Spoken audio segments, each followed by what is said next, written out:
Hello there folks, welcome back to the Chap's Guide. My name is Ash and I am your host on this journey through men's style, self-development and personal grooming. Now today I want to talk, you've seen the thumbnail, I want to talk about the rise and the fall of the ubiquitous item of footwear, the Croc.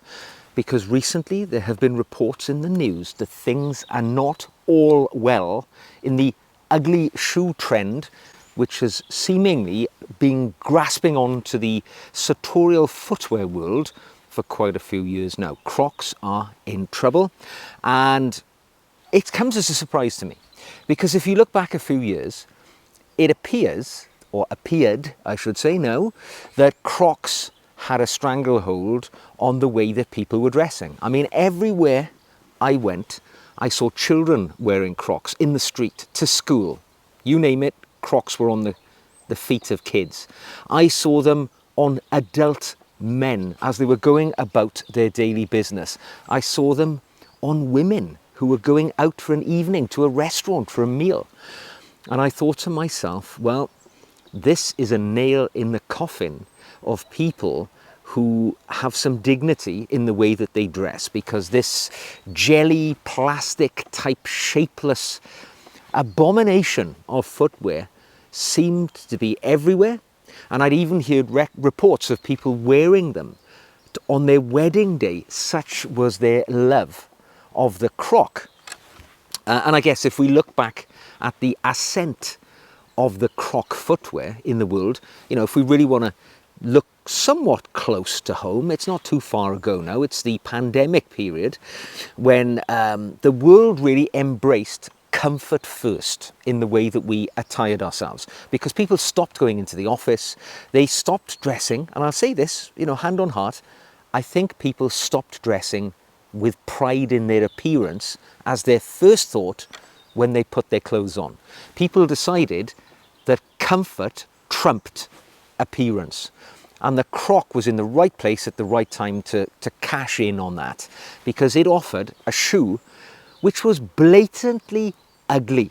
Right? It is an unattractive shoe in any way, shape or form, but its practicality is undeniable. Right? It's vented, it's made of a material which is basically easily made, cheaply created, can be washed easily or wiped over at the very least. So it ticked quite a lot of boxes for people who were into that sort of thing. In 2022, and I can state this, Crocs became the best-selling item of clothing on Amazon throughout the world. That is the point that the Croc had got to in its ascent in the world of clothing, albeit footwear, but clothing. And I think some of that stems from the celebrity endorsement. You know, we saw celebrities, particularly those who have influence with younger folks. I mean, we're talking about Justin Bieber, Bad Bunny, Nicki Minaj. They all wore Crocs in their daily lives and also when performing. And of course, young people are easily influenced. We also saw other shoe brands going down the route of comfort over, you know, appearance. Balenciaga spring to mind for one part. I mean, the footwear which they produced and the prices which they charged for them.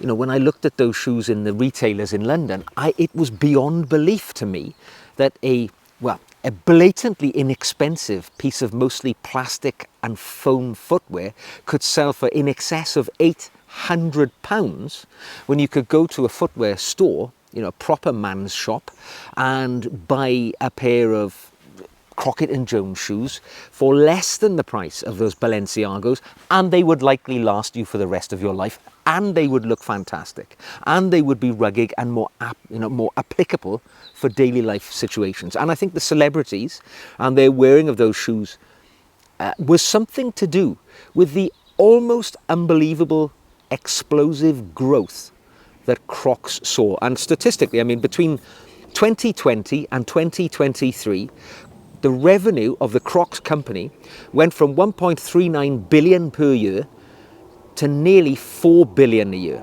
186% growth over merely a 3-year period of time. And as of 2024, their revenue stood at 4.1 billion. That's a 3.5% year-on-year growth for a pair of shoes, or a shoe company. Of course, the company's expanded. They offer more than just their traditional clog-type shoes these days. They now offer things like flip-flops and more boots, and they expanded to fill the gap which they were wedging themselves into. And their market share became somewhat remarkable. Direct-to-consumer growth of 7 to 8%. Global market share went from 0.3% in 2018 to 1% of the overall global footwear market by 2024. So 1% of all shoes sold around the world were Crocs. Now 1% doesn't sound much, but when you consider the breadth, every human being on this planet, right, all, 8 billion of us right now, whatever it is, we all have to wear shoes. And 1% of all of those folks buy Crocs. So it is utterly remarkable. I mean, when you looked at their performance arc, I guess you had to say to yourself how much more growth was possible, because when everybody's bought a pair and, or maybe two pairs, where do you go from there? I guess you could say the same about all shoes, but, they had a lot of opportunity for growth, perhaps, but it seems like things have changed. So I guess if we were to look at the reasons and distill it down even further why Crocs assailed the footwear market, I think we have to say it's the casualization of society. The work from home culture changed the way that everybody attired themselves, because comfort became king. And if you're not going to be seen by anybody, particularly below the waist when you're on a Zoom call, you can dress as you wish, and people certainly embrace that. And then we have the comfort and affordability angle as well.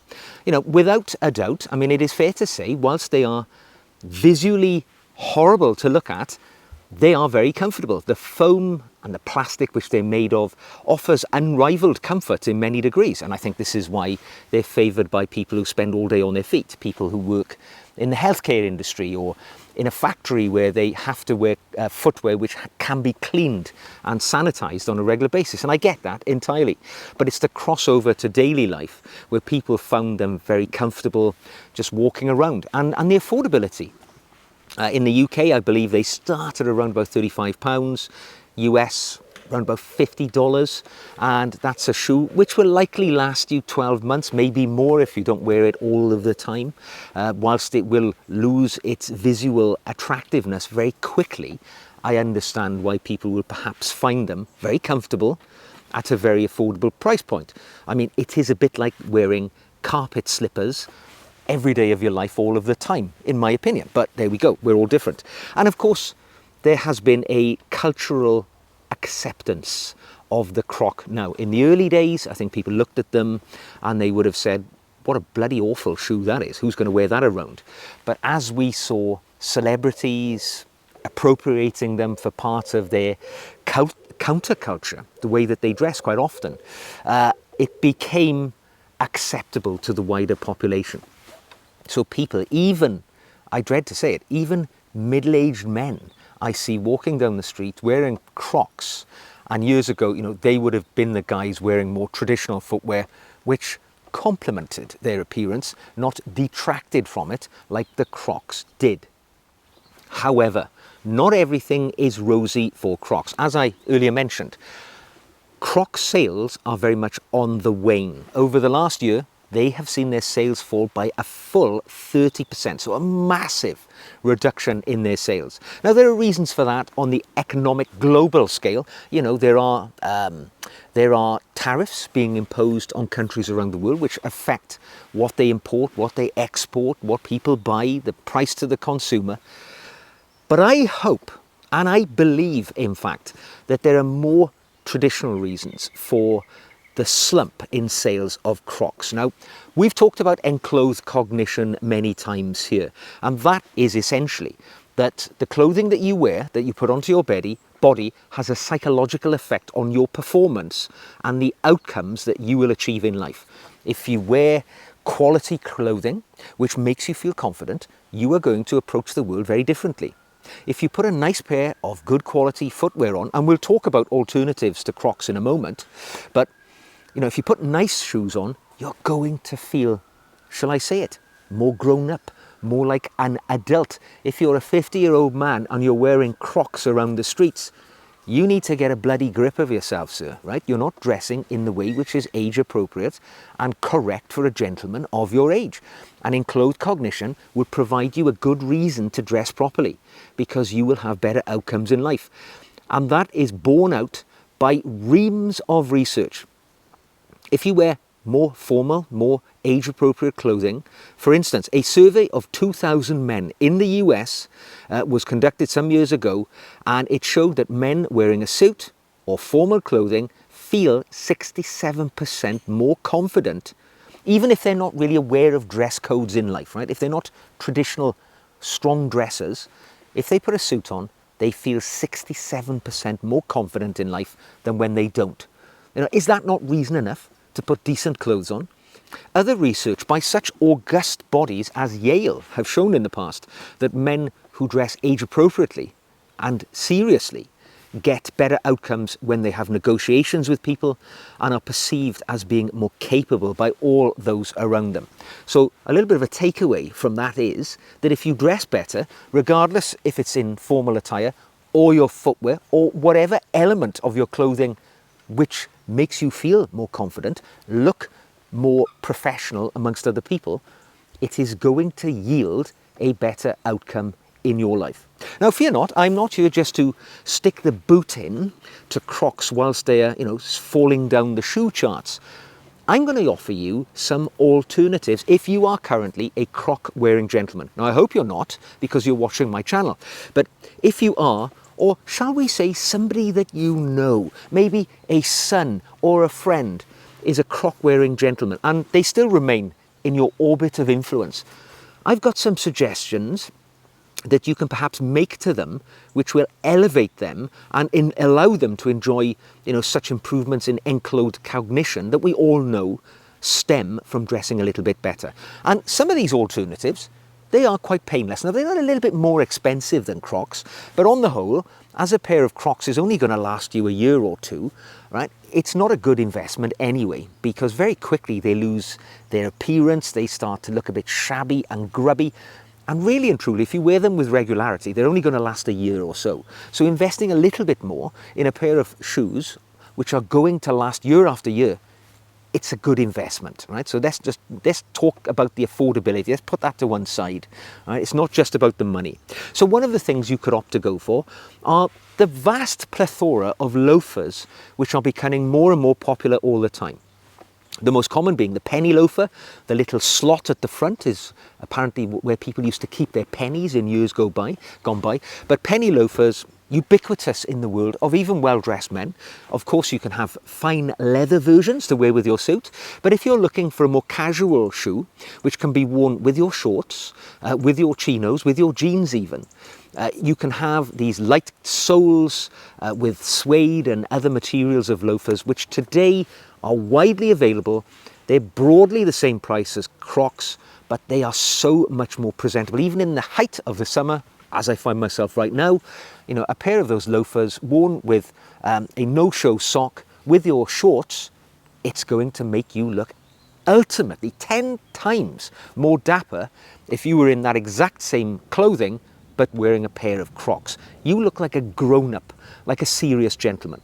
The other option, and I've actually got a pair here on the table, these are desert shoes. Now, these are from a small British artisan company called Jad, right? And they're made in the UK, and they're made in a small workshop in Suffolk. In fact, their other trading name is Suffolk Shoes, if you want to look them up online. I'll put a link down below. Not sponsored by these guys, nothing like that. Not paid to talk about them. But I've owned desert boots made by this company for many years now, and they are without doubt the best desert boots I think you can buy in the world. The reason for that, they are individually handmade in a small workshop, right? They're not made in a big factory, being cranked out in the thousands. They're made in a small workshop by men using their hands at machines. And this desert shoe or desert clog, whatever you want to call it, is basically an amazing alternative to the Croc, in my opinion. It's got a robust sole, Vibram sole, which means you can either wear them as kind of slippers around the house if you want, or you can wear them outdoors with your shorts, with a sock, without a sock, walking to the pool and back, whatever works for you. Made of high quality suede, beautifully lined, very easy to slip your foot in and out of. It's got strengtheners at the rear to make sure that you've got support when you need it. A lovely, lovely shoe made by Jad. I mean, they are a little bit more expensive than the Crocs. They are £179, but this shoe has been made using a stitch down machine, which is used to stitch down the upper, and that machine was first delivered in the 1960s, and it is still going strong, still being used every day to make footwear by the Jad Shoe Company. Now that is an alternative to a Croc that I can get behind, and I wear these around the house, in the garden, when I'm wearing a pair of shorts and I want to look a little smarter perhaps. It is a fabulous alternative to a Croc, and it's a different direction maybe to, say, the loafer, which is more perhaps seen these days, but something like this catches the eye, very attractive. Also, a little bit smarter, I would say the chukka boot. This would be my other summer and year-round really shoe choice for me as an alternative. I'm wearing a pair of chukka boots right now. I've got numerous pairs of chukka boots. You might call them desert boots. It's the same thing in my collection, and they are perhaps my most worn footwear, because yes, they can be worn with shorts. Yes, they can be worn with chinos. Yes, they can even be worn with nice trousers if you have a nice pair of suede chukka boots. I'm talking suede, but of course you can have them in leather and other types as well. And they represent a great point in a man's footwear collection because they're so versatile, just like the desert shoe, just like the loafer. All of these, that's perhaps one of the things which I disliked most about the Croc, was that it made men turn away from things which are so much more sartorially appropriate, and I would go as far as even to say beautiful, that they turned to something which was so visually unappealing and so unattractive and unwearable across the broadest collection of your clothing, that they usurped beautiful footwear which is made with love and passion by people for us to wear, and to wear for years, not just to wear for a season and chuck them away and have to go out and buy another pair. So that is the reason why I am a little glad that Crocs have seen their sales figures slump by 1/3 over the last year, and I sincerely hope that trend goes down. I don't wish anybody to lose their jobs or investors to have huge swathes wiped off their portfolios. But the reality is these shoes did not represent good value for money for men. The shoes I've talked about with you today, really do. You can buy shoes like this and they will be with you for years after year, and when something goes wrong, you can even have them repaired. You can send them back to the factory and they will fit a new sole. They will do things for them to keep them going in your collection. What will Crocs do? After a year, they'll go in the bin and they end up in landfill somewhere. So I think it is even the sustainable option to choose better quality. There we go. I hope you have enjoyed my philosophical meanderings about the journey, the rise and fall of Crocs in the shoe world. I think we're going in the right direction, and I hope it signals a swing upwards, broadly speaking, in the sartorial world. We shall see. If you've enjoyed the video, don't forget to like it and subscribe for more. Join my Patreon group. If you become a patron, and you'll find the link in the show notes below, I make extra videos each and every week exclusively for my patrons, and you can have a one-to-one with me if you want as well, all part of the service. Until the next time we meet, make sure you pick your shoes well, because they say an awful lot about you. And I'll see you again very soon.